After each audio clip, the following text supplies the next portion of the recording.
Okay, TBH Labs နေကြိုဆိုပါတယ် Honor ပြန်လာပါပြီ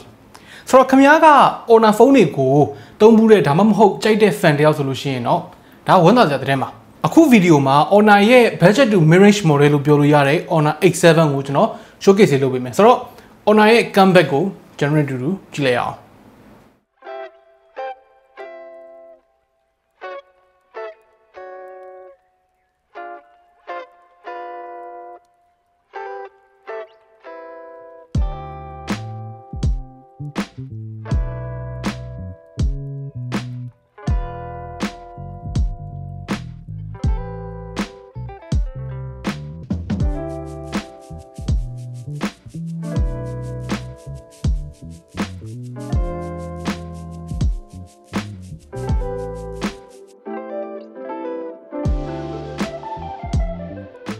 Honor X7 က budget to mid-range sector တွေကဖုန်းတစ်လုံး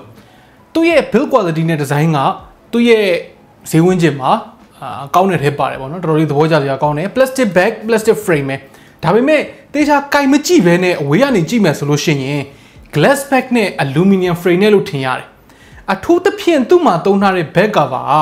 ဒီ frosted glass ပုံစံမျိုးလုပ်ပေးထားပြီးတော့ look and feel ကို plastic လို့မထင်ရအောင်ကို premium ဆန်တယ်အလင်းအနေထားတွေကြည့်နေတဲ့ angle တွေမှာမူတည်ပြီးတော့အယောင်ပြေးလေးတွေသွားနေတာမျိုးလေးရှိတယ်ပြီးတော့ back design ကလည်းအခုနောက်ပိုင်းခေတ်စားလာတဲ့ camera bump အဝိုင်းနှစ်ဝိုင်းနဲ့ design personally အနေနဲ့ကတော့ကျွန်တော်အနေနဲ့ဒီလိုမျိုး saga camera bump နှစ်ခုထဲမှာ camera module တွေစုထည့်ထားတာကိုသဘောကျတယ် camera bout တွေအများကြီးထည့်တာနဲ့စားလို့ရှိရင်သူက visual clutter မရှိတော့ဘူးအမြင်ရှင်းသွားတယ်ပေါ့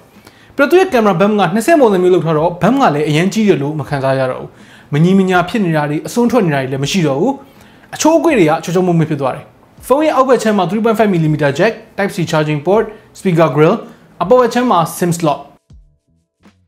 volume button တွေကနှိပ်ရတာ clicky ဖြစ်တယ် power button တွေကတော့အခုနောက်ပိုင်းတွေ့နေကြ fingerprint scanner နဲ့တွဲလာတဲ့ပုံစံမျိုး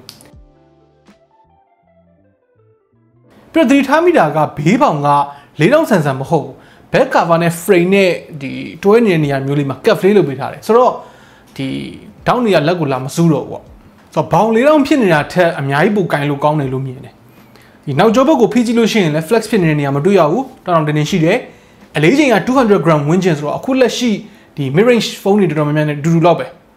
overall build quality နဲ့ design ကဒီကောင်းရဲ့အဓိကကောင်းကွယ်လို့ပြောရမယ် display အတွက်က 720p plus HD plus ပေါ့နော် IPS LCD panel refresh rate က 90Hz AMOLED မဟုတ်ဘူး IPS LCD ဖြစ်တဲ့အတွက် panel quality ကမဆိုးလို့တော့ပြောလို့ရပါမယ်တချို့အချိန်တွေမှာအယောင်အရမ်းမဆိုးဘူးလို့ထင်ရတာမျိုးရှိနိုင်တယ်ဒါပေမဲ့ viewing angle ကောင်းတာတော့ဒီ contrast ကမဆိုးဘူးဆိုတဲ့အနေအထားမျိုးမှာရှိတာမျိုးကြောင့်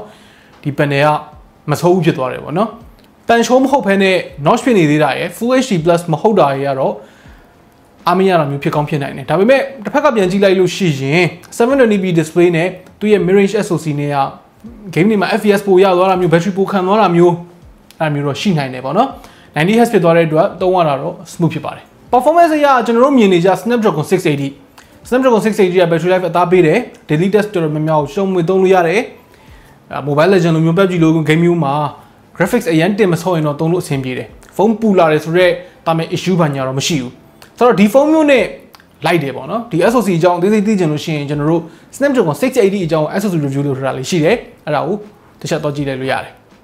ကင်မရာစုစုပေါင်း၄လုံးပါတယ်အပေါ်အဝိုင်းကြီးထဲမှာ 48 megapixel main sensor အောက်ဘက်ကအဝိုင်းထဲမှာ5 megapixel ultra wide 2 megapixel macro 2 megapixel depth အလင်းရောင်ကောင်းကောင်းလေးရတဲ့အချိန်မျိုးမှာဆိုလို့ရှိရင်တော့ main camera နဲ့ရိုက်လို့ရှိရင်ဒီလိုပုံစံမျိုးလေးတွေထွက်မယ်ပုံကနည်းနည်းလေး soft ဖြစ်တဲ့ဘက်ကိုသွားတယ်အယောင်ကတော့ natural ဘက်ကိုဆန်တယ်ပေါ့နော် depth sensor တက်ပါတာလည်းအလုပ်ဖြစ်တယ်လို့ပြောရမယ် portrait mode မှာဒီလိုမျိုး edge detection မဆိုးဆိုတဲ့ပုံစံမျိုးလေးတွေရိုက်လို့ရတယ် aperture mode လို့ခေါ်တဲ့အရာဝတ္ထုတွေကို background blur နဲ့ရိုက်တဲ့အခါမျိုးမှာလည်းဒီလိုပုံစံမျိုးလေးထွက်တယ်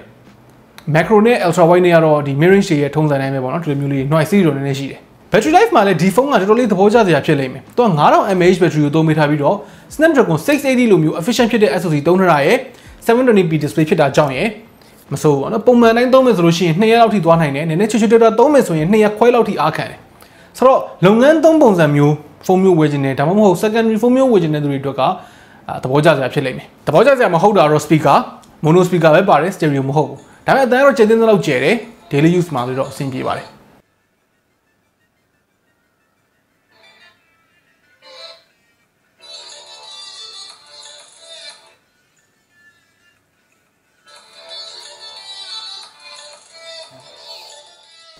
Okay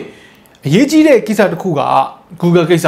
Honor phone တွေက US နဲ့ China နဲ့ဖြစ်နေတဲ့အရှုပ်အရှင်းတွေမှာမပါတော့ဘူးဂျားမညက်တော့ဘူးပေါ့နော်ဆိုတော့သူတို့အနေနဲ့ Google fully support ပေးနိုင်တယ် out of the box Google apps တွေအကုန်ပါပြီးသားဒါ Google သုံးတဲ့သူတွေကတော့တော်တော်အရေးပါတယ် global မှာမှဟိုကမပါဒီကမပါတယ်မဖြစ်ဘူး Play Store YouTube Google Chrome Google Maps Gmail အကုန်လုံး Honor phone တွေမှာတစ်ခါတည်းပါတယ်ပြီးတော့ဒီမှာ Honor Service Center တွေကလည်းရန်ကုန်နဲ့ Mandalay နဲ့မှာပြန်ဖွင့်ထားတယ်လို့ပြောတယ်ဆိုတော့တခုခုဖြစ်ပြီဆိုလို့ရှိရင်လည်းထုံးစံတိုင်းပဲ Service Center ပြေးလိုက်လို့ရတယ်မြန်ဖြည့်ရှင်းလိုက်လို့ရတယ်ပေါ့နော်ပြီးတော့တခုခုသိချင်တာရှိလို့ရှိရင်သူတို့ရဲ့ Honor မြန်မာ Facebook page ကနေလည်းသွားမေးလို့ရတယ်သူတို့ page လည်းပြန် run နေပြီလို့ပြောတယ်ဆိုတော့ဒါ Honor phone ကိုဝယ်ခြင်းနဲ့ fan တွေအတွက်ကတော့ ဖုန်းကိုဝယ်ဖို့စဉ်းစားနေလို့ရှိရင်တည်တယ်လို့လမ်းကြုံပြောပြတာ Okay ဖုန်းကြောင်းဆက်သွားမယ်ဆိုတော့ခုနကပြောပြီးတဲ့ဟာတွေအရဆိုလို့ရှိရင်ဒီဖုန်းက design ရဲ့ build quality ရဲ့ battery life ရဲ့ကောင်းတယ်performance ကလည်း daily usage နဲ့ light gaming နဲ့မှာတော့မဆိုးဘူးပေါ့နော် Honor official သွင်းထားတာဖြစ်တဲ့အတွက် warranty ဘာညာစိတ်ပူစရာမရှိဘူးတစ်နှစ်ပြည့်ရမယ် Google services တွေအကုန်ပါပြီးသားဆိုတော့ကျွန်တော်တို့အမြင်ကတော့ဒီဖုန်းက design လှတာကိုကြိုက်တယ် Mobile Legends PUBG တို့လိုမျိုး graphics intensive အရန်မဖြစ်တဲ့ game တွေကိုကြာဆော့ကျင်တဲ့သူတွေ battery life ကောင်းတာကိုမှလိုချင်တဲ့လူကြီးပိုင်းတွေအတွက်အဆင်ပြေတယ်ဒါမှမဟုတ် secondary phone လုပ်ငန်းသုံးအကျန်းသုံးပုံစံမျိုးတွေနဲ့သုံးမယ်ဆိုလို့ရှိရင်လည်းအဆင်ပြေနိုင်တယ်ဆိုတော့ခင်ဗျားတို့ရောဒီ Honor X7 ကိုဘယ်လိုမြင်လဲ Honor စီကနေပြီးတော့ဘယ်လိုဖုန်းမျိုးတွေထပ်တွေ့ကျင်သေးလဲအောက်က comment ထဲမှာဝင်ရောက်ဆွေးနွေးညှိနှိုင်းသွားလို့ရပါတယ် Okay နောက်နေ့မှတွေ့တော့